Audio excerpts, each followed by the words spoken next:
Second chapter का जो next video है उसके अंदर हम बात करते हैं।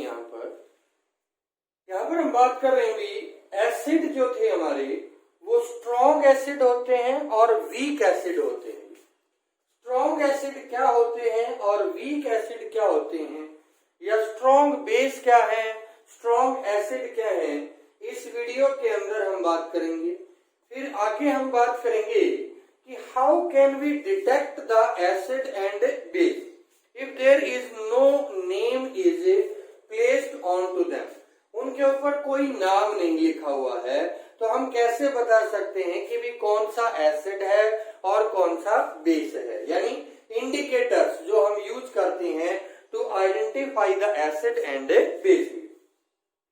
तो यहां पर हम सबसे पहले बात करेंगे strong acid. As you know that acid can give H+ ion in the solution. Acid जो है वो सॉल्यूशन के अंदर H+ आयन देते हैं। तो यहाँ पर इनको भी इसी आधार पर डिफाइन किया गया है या डिवाइड किया गया है स्ट्रॉन्ग एसिड और वीक एसिड के अंदर। Strong acid all those acid which can ionize to large extent almost 100% भी, लगभग 100% डिसोसिएट हो जाएं when they are dissolved into the aqueous solution।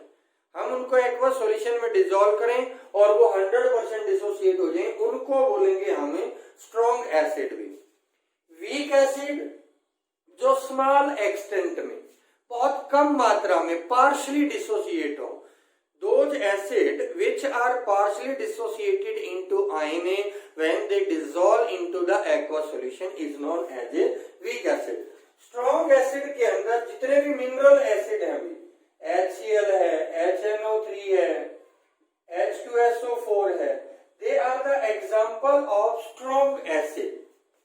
weak acid के अंदर जितने भी आपके ऑर्गेनिक एसिड हैं, formic acid, CH3COOH, acetic acid, benzoic acid C6H5, COOH, benzoic acid, ये सारे के सारे जो हैं वो आपका वीक एसिड की कैटेगरी में आते हैं।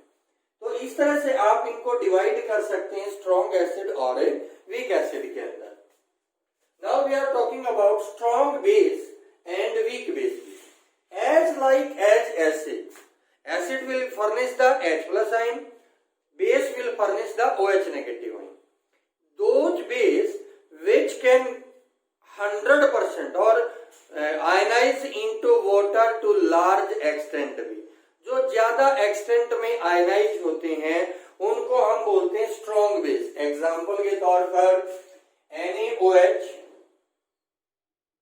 CaOH whole twice, MgOH whole twice, ये सारे के सारे जो हैं वो आपका strong acid, sorry MgOH whole twice is a weak acid.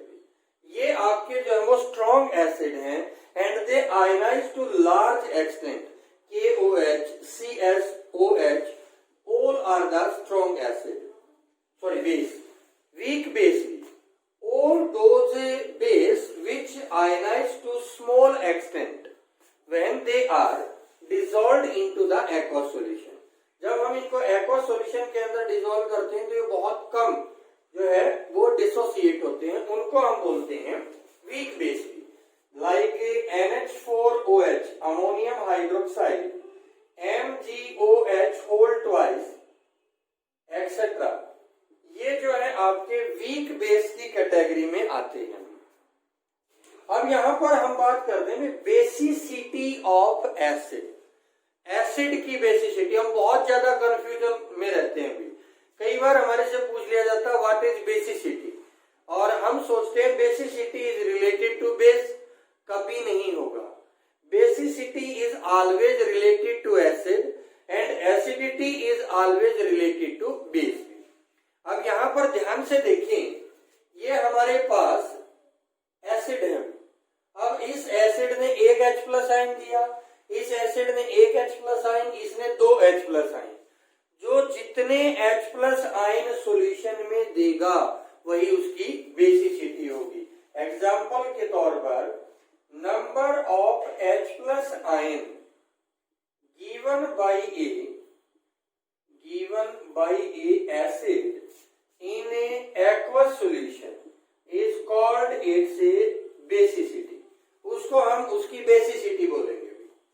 और एसिडिटी उल्टा number of OH negative ion given by a base in a aqueous solution।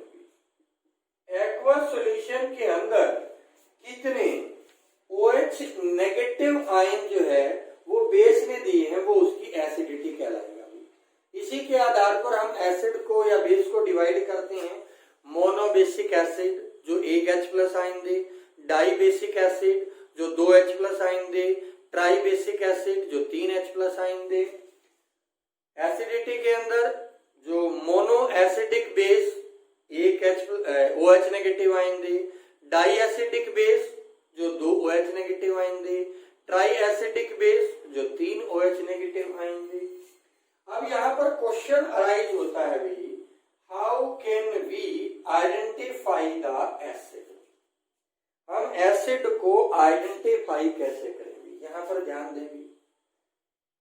हमने बताया था कि acid are sour in taste और base are bitter in test.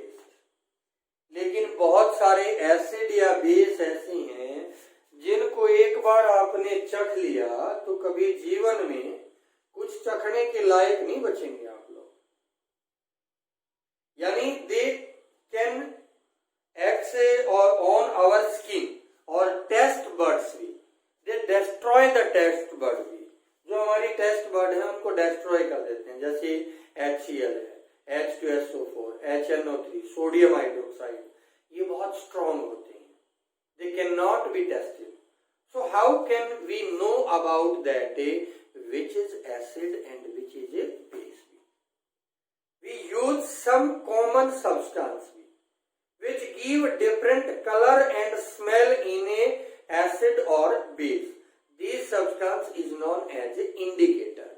जैसे आप लोग एक एग्जांपल लें, हमारे घर में जो बोर्ड होता है, इलेक्ट्रिसिटी बोर्ड होता है, उस पे एक रेड कलर की लाइट चमकती रहती है।